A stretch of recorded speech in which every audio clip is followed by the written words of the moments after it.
தெரிவித்துக் கொள்கிறேன். நீங்கள் அந்த காலம் மிக சந்தோஷமாக இருப்பதை குறித்து அதிகமான சந்தோஷம் அடைகிறேன்.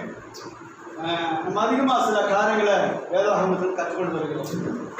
இந்த நாளில் உங்களோட பேசுகிற காரியம் யாத்ராக புஸ்தகம் 7ஆம் அதிகாரம் 1ஆம் வசனம்.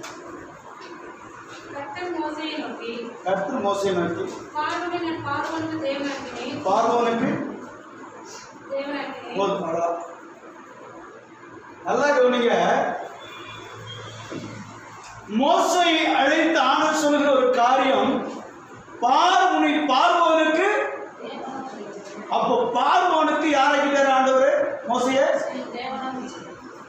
இன்னைக்கு தலைப்புல தான். பார்வோனுக்கு மோசே தேவனா கடவுளா அப்படின்னா என்ன பாஸ்டர், பார்வோனுக்கு எப்படி கடவுளாக முடியும்?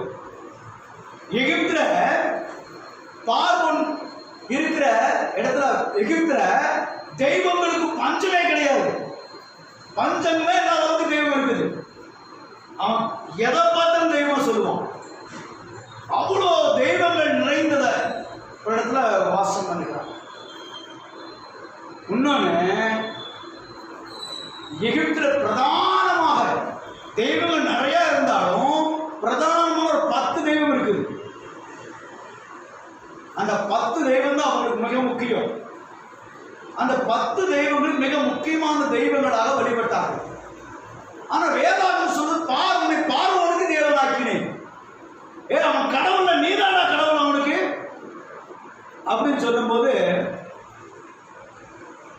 கொஞ்சம் யோசிக்கணும். ஏன்னா மோசே பிறந்தது முதல் கோசான் நாட்டில் அவர் எடுத்துட்டாரு பிறந்தார். யாரு? மோசே கோசான் நாட்டில் பிறந்தாரு. கிமு 1571 பிறந்தார். யாரு? மோசே. அவங்க காரியங்கள் அப்படி இருக்கும். நம்ம அதை போக வேண்டாம், சரித்திரத்தில் போக வேண்டாம். சரித்திரத்துக்கு கூட பேசுறோம். அதனால சரித்திரமாக சரித்திர பாடம் இருக்கு. அப்போ இஸ்ரவேல் தேசத்துல எகிப்துல இஸ்ரவேல் ஜனங்க எத்தனை வருஷம் அடிமையா இருந்தாங்க? 430 வருஷம் இருக்கிறாங்க. அப்போ எகிப்துல இருக்கிற எல்லா தெய்வங்களை குறித்து யாருக்கு தெரியும்? இஸ்ரவேல் ஜனங்களுக்கு தெரியும். எபிரேய ஜனங்களுக்கு தெரியும். எபிரேய லேவி கோத்திரத்தில் பிறந்தவன் தான் இந்த மோசே. இந்த மோசே 40 வயசு மட்டும் அங்கதான் வளர்க்கப்பட்டான். எகிப்து அரண்மனையில் வளர்க்கப்பட்டான். ஆனால் எகிப்து வழிமுறைகள் தெரியும், எகிப்தின் தெய்வங்களை பற்றி தெரியும். ஒரு நாள் தன்னை எகிப்தியன் என்று கண்டுகொள்கிறான். ஏன் நான் எகிப்தியன் கிடையாதா, எபிரேயன் அப்படின்னா நான் யூத இஸ்ரவேலர். ஐயோ நீங்க வளர்க்கப்பட்டிருக்கா அப்படின்னு அறிஞ்சு கொண்டோன்னே தன் ஜனத்தை பார்க்கிறான். அந்த ஜனங்கள் எகிப்திலே அடிமையா இருந்தார்கள். யாரு அடிமையா இருந்தா? இஸ்ரவேல் ஜனங்க அடிமையா இருக்கிறாங்க. இஸ்ரவேல் ஜனங்கள் அடிமையா இருக்கும்போது இவன் இந்த அடிமைத்தனத்தை பார்க்கிறான். என்னுடைய சொந்த ரத்தங்களும் அடிமையா இருக்குது, நான் இங்க அதிபதியா இருக்கிறேன்னா?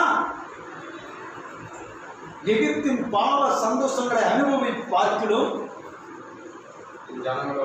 தன் ஜனங்களோட துன்பத்தை அனுப்புவதை மோசே தெரிந்து கொண்டான்.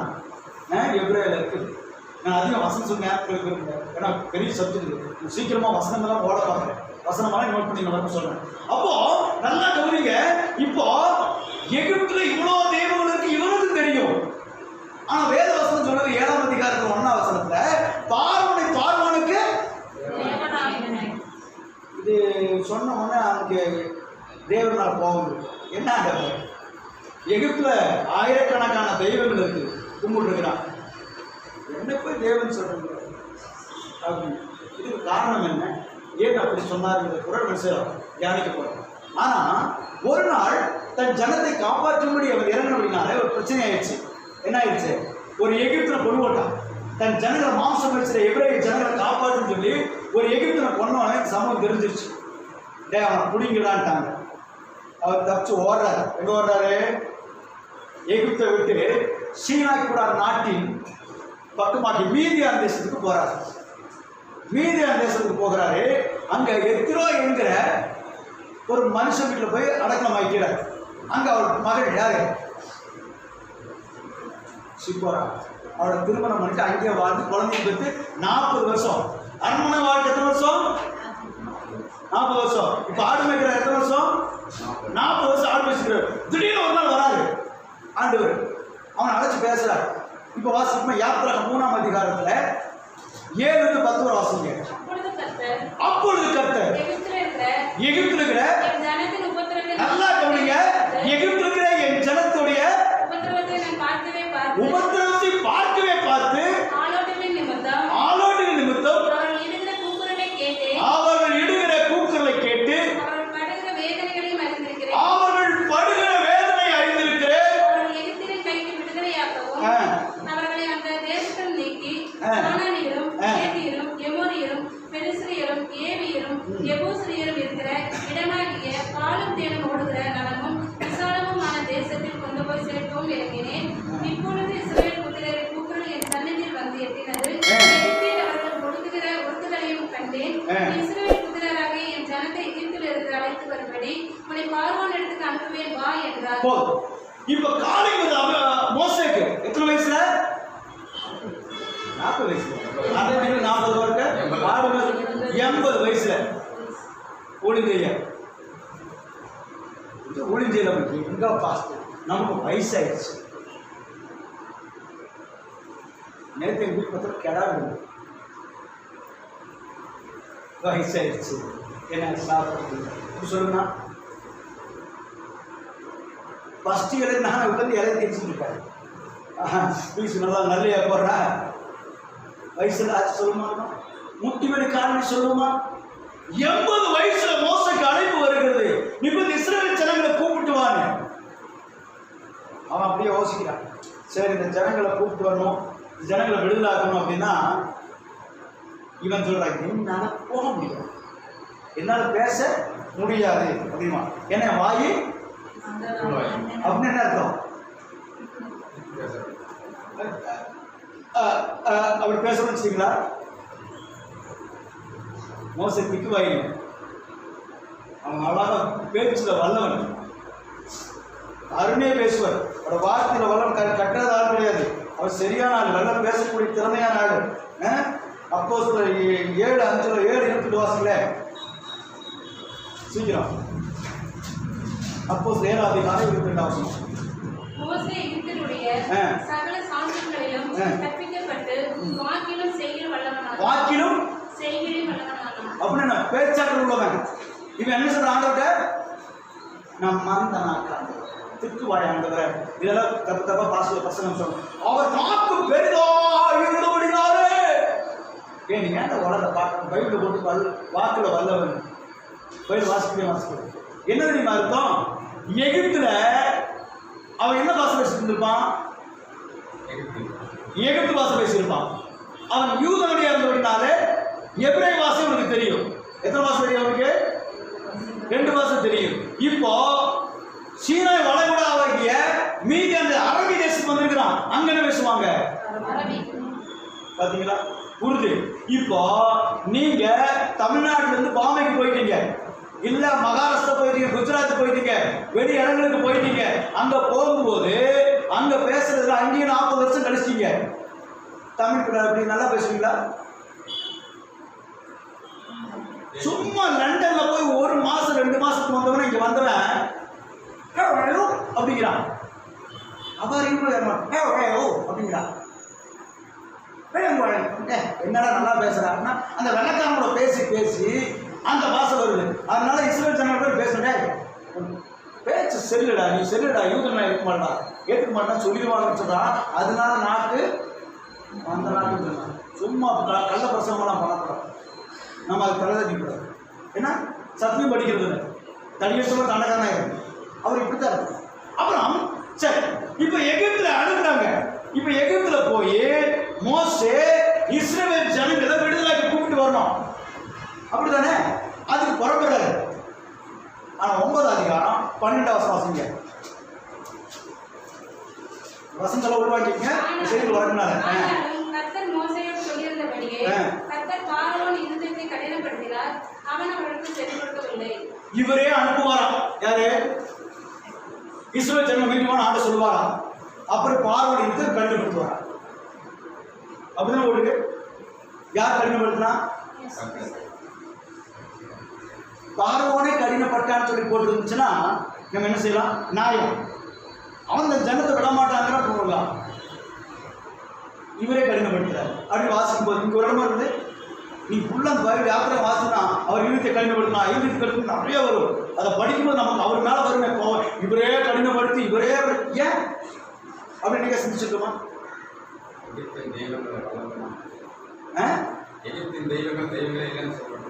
பாருங்க, 430 வருஷம் இஸ்ரவேல் ஜனங்க எகிப்துல அடிமையா இருந்தாங்கல்ல. எப்படின்னா உலகத்தில் ஒரு பஞ்சம் வந்துச்சு. பஞ்சம் வரமனுக்கு முன்பாக யோசேப்பு எகிப்துல விற்கப்பட்ட நாங்கள் அரண்மனையில் 2ஆம் அதிபதியா இருந்தான். அங்கே அதிபதியா இருக்கிற வேளையில இஸ்ரவேல் உலகம் முழு பஞ்சம் வந்த போது தன் சகோதராகிய யாரு யாக்கோபுடைய குமாரர்கள் எல்லாம் சொன்னாங்க, அங்க வந்தாங்க, பார்த்தாங்க, அனந்தமே தெரிஞ்சிருச்சு, அங்க தங்க வச்சான். இஸ்ரவேல் தேசத்துக்கு போனவங்க எத்தனை பேரு? 70 பேர் எகிப்துல தங்கிட்டாங்க. அங்க தங்கிட்டு இருக்கும்போது அப்படியே வாழ்ந்து வசதியா இருந்தவங்க இப்போ நாட்கள் ஆக ஆக யாக்கோபு இறந்தாரு, அவங்க அனந்தபிகளை இறந்தாங்க, யோசேப்பு இறந்த, எல்லாம் இறந்தாச்சு. யோசேப்பை அறியாத ராஜா ஒன்று தோன்றினான். பைபிளை போட்டு அப்படின்னா யோசேப்பு பத்தி தெரியாமல் இல்லை, சரித்திரம் தெரியும், அவனுக்கு சொத்துக்கல. ஆனா அவன் வந்து உட்காரும் போது அவன் பார்வன் உட்காரும் போது அரண்மனையில் உட்காரும் போது பார்க்கலாம் இஸ்ரவேல் ஜனங்க திரளாயிருந்தாங்க. 7 பேர் போனாங்க, பல லட்சம் ஜனங்கள் இருக்கிறாங்க. இவன் யோசிக்கிறான், வேற நாடு படையெடுத்து வந்துச்சுன்னா அடிமையா இருக்காங்க, இவங்கள அவங்க கூட போய் சேர்ந்துட்டாங்கன்னா நம்ம எனக்கு போட்டு தெளிவானுங்க. அதனால இன்னும் அவங்க அடிமையாக்கணும்னு சொல்லி எகிப்துல ஜனங்களை வளர விடாமல் அடிமையாக்கினார்கள். அடிமையாக்கின மட்டுமல்ல, பிறக்கிற ஆண் குழந்தைகள் நதியில போடும்படி கற்பித்தார். இது உபத்திரவமா சந்தோஷமா? அதனால இன்னைக்கு நான் ஒரு தலைப்பு சொன்னேன். என்ன தலைப்பு சொன்னேன்? பார்வோனுக்கு தேவன், பார்வோனுக்கு மோச தேவன் அப்படின்னு போட்டு கீழே யூடியூப்ல போட்டு இது என்ன உபதேசம் அப்படி பிடிச்சிருக்கு. அது ஜனங்க சிந்திக்குது. என்ன உபதேசம் தெரிஞ்சுக்கணுமா இல்லையா? ஏன் அப்படி செஞ்சாலும் தெரிஞ்சுக்கணும்ல, அதுக்காக கூட பேசுறேன். அப்போ 430 வருஷம் இந்த ஜனங்க அடிமையா இருந்தா பண்ணல, அவங்க ஆராதிக்கவே இல்லை. ஏன்னா எகிப்துக்கு வந்திருந்தது இஸ்ரவேல் ஜனங்க, எகிப்துல வந்து தங்கின போது வழிபட்டாங்க. நாடு இறந்து போனதுக்கு அப்புறம் வழிபாடு இல்லை. இறைவன் யாருன்னே தெரியல. உங்களுக்கு தனக்கு ஒரு தெய்வம் இருக்குன்னு தெரியும். அவர் எப்படியாப்பட்டவர், அவர் வல்லமைகள் என்ன, அவர் காரியங்கள் என்ன, அவர் எப்படியாப்பட்டவர், அவருக்கு எப்படி பலி செலுத்தணும், எப்படி ஆராதிக்கணும் தெரியாது. 4 வருஷம் அடிமையா இருக்கிறாங்க. 30 வருஷம் வேற காலம் சொல்றோம். அப்போ ஆனா எகிப்துல நடக்கிற எல்லா காரியத்தையும் பார்க்கறாங்க. ஒவ்வொரு தெய்வத்தோட வழிபாடு என்ன, அந்த தெய்வத்தை எப்படி வழிபடணும், அந்த தெய்வத்துடைய பேர் என்ன, அந்த தெய்வத்துடைய மகிமை என்ன, எல்லாம் தெரியும். இப்ப 430 வருஷம் கிளம்பு வரணும். அப்போ மோசேய ஆண்டவர் இஸ்ரவேல் ஜனங்களை கூட்டு வாடாங்கிறார். இவன் வரான். வரும்போது அவனுக்கு அடையாளம் கொடுத்தாரு. அவன் சொன்னா நம்ப மாட்டாங்க, ஆண்டவர் எதையாவது ஒன்று சொன்னாதான் செய்வாங்க. அப்படியா? இப்ப கூப்பிடா கேட்கல அப்படின்னு யாத்திரா புஸ்தகத்தில் 5ஆம் அதிகாரத்தில் நீங்க 1 அப்படியே வாசித்து பார்த்தீங்கன்னா இவங்க போய் கேட்பாங்க, எங்க ஜனங்களை அனுப்பிவிடுங்கயா, நாங்க போய் என்ன செய்யணும், எங்க டேவிட் ஆரம்பிக்கணும். அதுக்கு அழகா சொல்லுவோம், வாசிங்க. போய் இஸ்ரவேல் தேவனாகிய கர்த்தர் கனானியர்கள் எனக்கு பண்டிகை கொண்டாடும்படி என் ஜனங்களை போகவிட வேண்டும் என்று சொல்லுகிறார் என்றார்கள். அதற்கு பார்வோன், நான் இஸ்ரவேலை போகவிட கர்த்தர் வார்த்தையை கேட்கிறது. கர்த்தர் அவருக்கு 1000 தெய்வங்களை தெரியும். எகிப்தில் இருக்கிற எல்லா தெய்வங்களுடைய மேன்மைகளும் தெரியும். கர்த்தர் யாருன்னு தெரியாது அவனுக்கு எகிப்துக்கு. ஏன்னா இஸ்ரவேல் ஜனங்களுக்கே தெரியாது கர்த்தர் யாருன்னு. எங்க அப்பா ஒரு தெய்வத்தை கும்பிடுவாருங்க, எங்க அம்மா ஒரு தெய்வம் கும்பிடுங்க, என் பையன் 1000 தெய்வம் கும்பிட்டுருந்தாங்க. இப்போ உண்மையான தெய்வத்தை ஏற்றுக்கொள்வதற்கோ அறிந்து கொள்வதற்கோ அவருக்கு மனம் இல்லை. ரெண்டாவது இஸ்ரவேல் ஜனங்க அடிமையா இருந்தபடினால அந்த தெய்வத்தை ஆராதிக்கவும் இல்லை, அவங்க வழிபடவும் இல்லை, அவங்க தேவனை தேடிப்பாங்க. இப்போ ஆண்டவர் மோசே சொல்றாரு, பார்வோனுக்கு உன்னை எப்படி இருந்துச்சு. மோசைக்கு அடிமை கடகட கலந்து நம்ம இஸ்ரவேல் ஜனங்களுக்கு கடவுளை யாரு? அவனே கேட்கிறார், நீங்க யார் ஆண்டவரை? நான் ஆபிரகாம் யாக்கோபின் தேவன்டா, உன் முற்பிதாக்கள் தேவன் இவரை அறிவுறுத்துகிறார். ஒரு செல்ஃபி சூஸ் பண்றாரு, நான் தான் ஆண்டவனே அவர் பண்றாரு. மோசைக்கு ஆண்டவர் தெரியும், நான் இவர் தான் ஆண்டவர் தெரியாது. நீ யார் ஆண்டவர் பேர் என்ன? நானா இருக்கிறவராக இருக்கிறேன், இதெல்லாம் பேரா? புரியுது உங்களுக்கு? என்ன ஆண்டவரை இருக்கிறவராக இருக்கிறேன்னு கடவுளா அப்படின்னு என்ன அர்த்தம்? மொழியாக்க புரியாத புரியாது. இருக்கிறவராக இருக்குன்னா நான் தானே எல்லாமே அப்படின்ட்டேன்.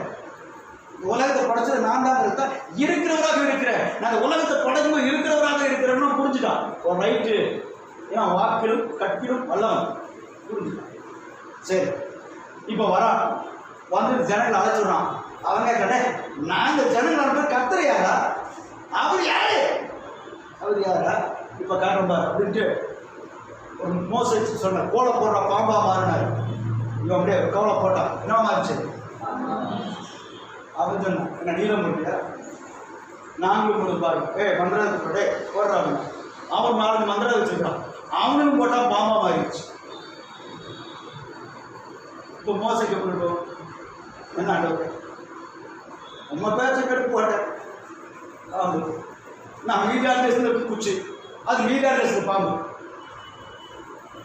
பாலைவனத்தில் பாம்பு சின்ன பாம்பு, எகிப்துல பாம்பு பெரிய பாம்பு. இப்போ ஒன்று பெருசு பெருசாக இப்போ அப்படியே பார்க்குறான்.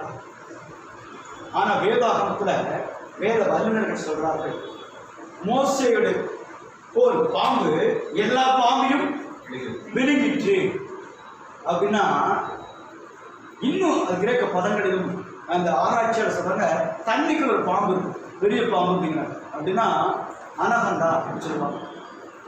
அனகண்டா உடம்பு சொல்லுவோம். இப்போ எகிப்தில் எல்லா பாம்பையும் கொண்டு அனகண்டாவாக மாறுது. குச்சி அனகண்டாவாக மாறி எல்லா பாம்பையும் முடிஞ்சிச்சு. அவனுக்கெல்லாம் நடுங்கிறானுங்க, ஒரு கோலத்தை குச்சா மாறிடுச்சு. இது சின்ன அர்த்தமாக படிச்சுட்டு போயிடும். அப்படி தானே ஏன் ஆண்டவர் அரண்மனையில் போய் பாம்பை போட்டார்? போயிருக்க வேண்டியதானே? விடுதலைக்கு அந்த பாம்பை ஏன் போட்டார்னா, எகிப்தினுடைய கிரீடத்தில் பார்த்து முதல் பாம்பு இருக்கும், தலைமால பாம்பு. சில வகுத்துல கடி தெரியுதுங்க, உங்களுக்கு தெரியும். பாம்பு வகுத்துல இருக்கும், கழுத்துல இருக்கும். சாமின்னு வாங்க பால் ஊற்றுவோம், முத்தம் வீட்டில் வந்து அடிச்சுடுவோம். சாமி கொண்டு வரோம், சாமியோட நம்பிக்கை. அப்போ சாமி கிடைக்கும். இங்கே எல்லா சாமியும் முடிஞ்சிருச்சு, நம்ம சாமி. அப்போ எல்லா பாம்பையும் இந்த போர் செஞ்சிருச்சு, முழுங்கிருச்சு, எல்லா பாம்பையும் முழுங்கிருச்சு. அவனுக்கு தலைமையில் அடி மாதிரி பாம்பு கிரீடத்தில் வச்சுட்டு பாம்பு வச்சு பெருமையாக போனான். அவனை எகிப்தில் போனால் எல்லாருக்கும் பாம்பு தான் இருக்கும். இப்போ முதல் அடி பாம்பு விழுந்துருச்சு. இந்த செய்தி இஸ்ரவேல் ஜனங்களுக்கு போகுது. கீழத்தில் வச்சு பாம்பு வச்சு தான் அவங்க பார்வை செய்வானுங்க.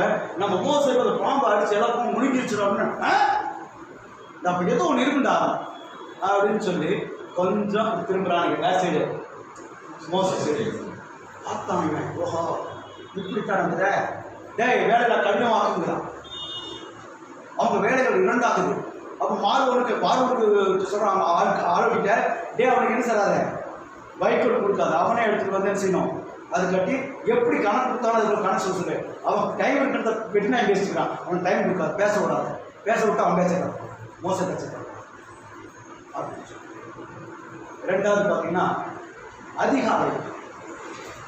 அதிகாலை இருட்டோடு இருந்து இன்னைக்கு எல்லாரும் விடிய காலத்தில் கிழக்கு சாமி பார்த்துருக்கீங்களா? சூரிய நமஸ்காரம். எகிப்தில் இருக்கிற அந்த பார்வோனும் எகிப்தில் இருக்கிறவன் இப்போ அதிகாலையில் எழுச்சி செய்யறான். அந்த நைல் நதி, எகிப்துல நைல் நதி பெரிய நதி, அந்த நதி இடத்துல போய் நிற்கிறான். அந்த நதியில் நின்று அவட பூசாரிகளோடு போவான். அந்த பூசாரிகளோடு நின்று அந்த சூரிய கடவுளை வணங்குவான். ஏன் அப்படி அப்படின்னா, அந்த சூரிய கடவுள் அவனுக்கு இப்போ தண்ணிக்கெல்லாம் நம்ம உதாரணம் சொல்ல போனால் நதிகளுக்கு பேர் வச்சுக்கிறாங்க. நம்ம நதிகளுக்கு என்ன பேர்? அதில் யாரு? பெண்களுடைய கங்கா, யமுனா, காவேரி அப்படிங்கிறாங்கல்ல. அதில் ஒரு பெண் பேர் வச்சுப்பாங்க பார்த்தீங்களா நதிகளுக்கு. அதில் யார் சொல்லுவாங்க? கடவுளுங்கிறாங்கல்ல. இது போல இந்த நெயில் நதி வந்து இவங்களுக்கு ஒரு மாறுபட்ட காரியம். எப்படின்னு கேட்டீங்கன்னா, சூரியன் வந்து பெண் எகிப்துக்கு, நதி வந்து ஆண். அப்பா இந்த அதாவது நதிக்கு பேர் வந்து ஹப்பீஸ். அந்த கடவுள் பேர் என்ன? அவங்க அப்போ இந்த எகிப்து பார்வோனுடைய அப்பா யாரு? நதிதான், ஹப்பீஸ். சூரிய கடவுள் ரா. நீங்க இந்த மம்மி திரைப்படம்லாம் பார்த்தீங்கன்னா அது பேசும்போதுதான் ராக் கடவுள்னு சொல்லுவாங்க. அப்போ அந்த எகிப்துல வந்து சூரிய கடவுள் ரா, இது ஹப்பீஸ். ஹப்பீஸ். அப்போ இப்ப பாத்துங்க, இப்ப இவன் யாருன்னா எகிப்துல பிறக்கிற முதல் ஆண் குழந்தை யார்? கடவுள். பார்வோன் யார்? விஷயங்க கடவுள். அதனால என்ன பாஸ்டர் மனுஷன கடவுள் இல்லைங்க. இப்ப லாயர் என்ன சொல்றாங்க? ஜட்ஜ் என்ன சொல்றாங்க? மை லார்ட் அப்படின்னு என்ன அர்த்தம்? என் கடவுளே அப்படிங்கிறாங்களா? ராஜாக்கள் எஜமானே கடவுளேன்னு கூப்பிடுறாங்களா? இந்த பார்வோனையும் பிறக்கிற முதல் ஆண் குழந்தைகளை கடவுளாக தான் நினைப்பாங்க. அடுத்த பிறக்கிற குழந்தைகள் ஆண்கள் கடவுள் கிடையாது. முதல் பிறக்கிற ஆண் குழந்தைகள் அரசால வேண்டும், ஆண் வம்சம் வர்றதெல்லாம் கடவுள்கள் அப்படி சொன்னாங்க. இந்த காரியத்துல இப்போ கடவுளை கும்பிட்டு இருக்கிறோம். எங்க இருந்து? நைல் நதியில இருந்து. அம்மாவுக்கு முன்ன அப்பாவுக்கு முன்னாடி அம்மாவை கும்பிட்டு இருக்கிறான். அப்பா அம்மாவை கும்பிட்டுனா மகன் இல்ல வந்துட்டாரு. யாரு? மோசை. யாருன்னு வராங்க, தடியோட வராங்க, வந்து நிக்கிறாங்க.